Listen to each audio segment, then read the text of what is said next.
Hi, I'm Andrea Donsky, host of New Hope Network's Soapbox series. And today I am here with Hans Eisenbeis, Director of Marketing and Communications for the Non-GMO Project. Welcome to the show, Hans. Thank you. We're delighted to be here. Let's start with the basics. What is the Non-GMO Project and why should companies consider getting Non-GMO Project verified? This was really a grassroots movement that started with consumers walking into their natural and organic grocery stores, their co-ops, and asking about GMOs and asking what the stores were doing and what food companies were doing to protect the food supply because they wanted to reassure their families that it was possible to avoid eating GMOs.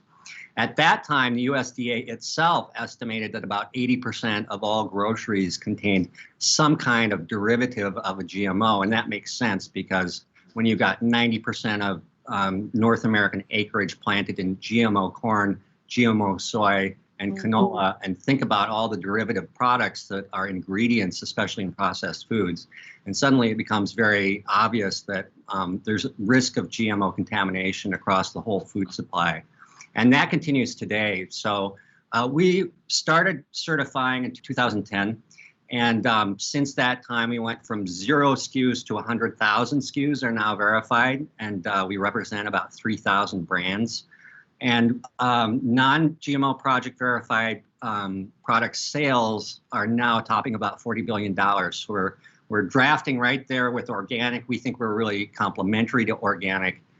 How does the Non-GMO Project support verified brands once they're in the program? Well, we actually have a lot of programming, and some of it we offer just for the cost of getting verified, and then we offer to do sort of deeper sponsored content programming, advisory services programming. One of the things we know from our own market research is the more consumers know about the Non-GMO Project and the non-GMO issue, the more they're willing to actually pay a premium, and they're going to seek out those verified products.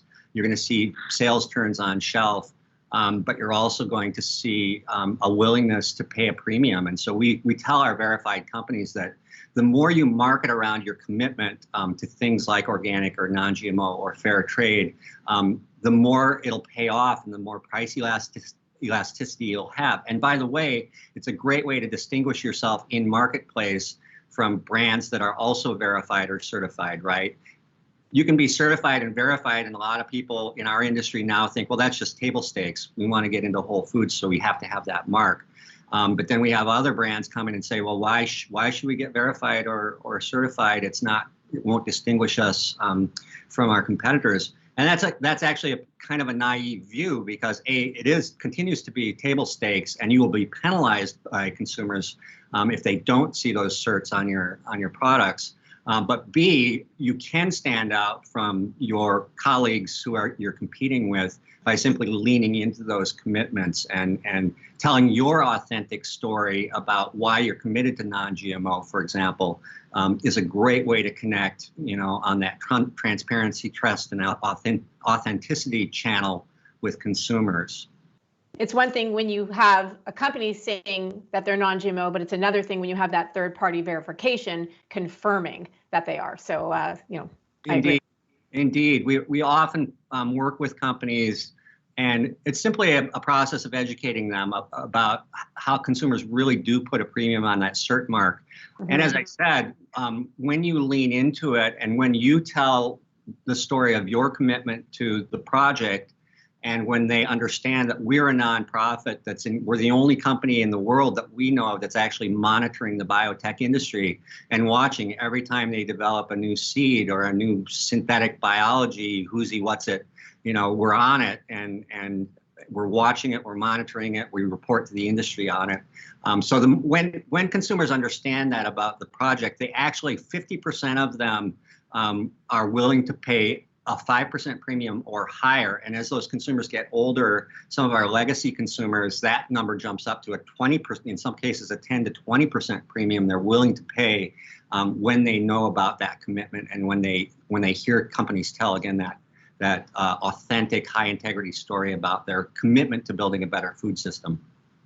How can brands learn more about your organization? We are happy to pick up the phone, call us anytime. You can visit our websites, nongmoproject.org.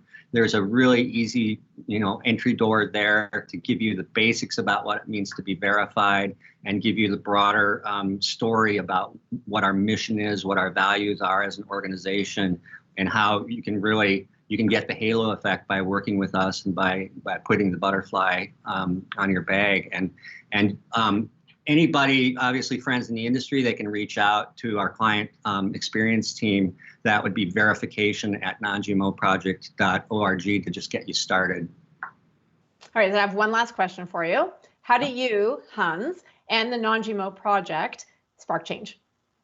We spark change by giving consumers the power to pay for a better food system, the power to pay true cost of food, to pay farmers a fair wage so they can stay on their land and grow the fantastic organic and non-GMO food that we all love. So we're just here in a lot of ways to empower the industry to build a better way and to fix a broken industrial agricultural system. That's big change that we're working on sparking every day.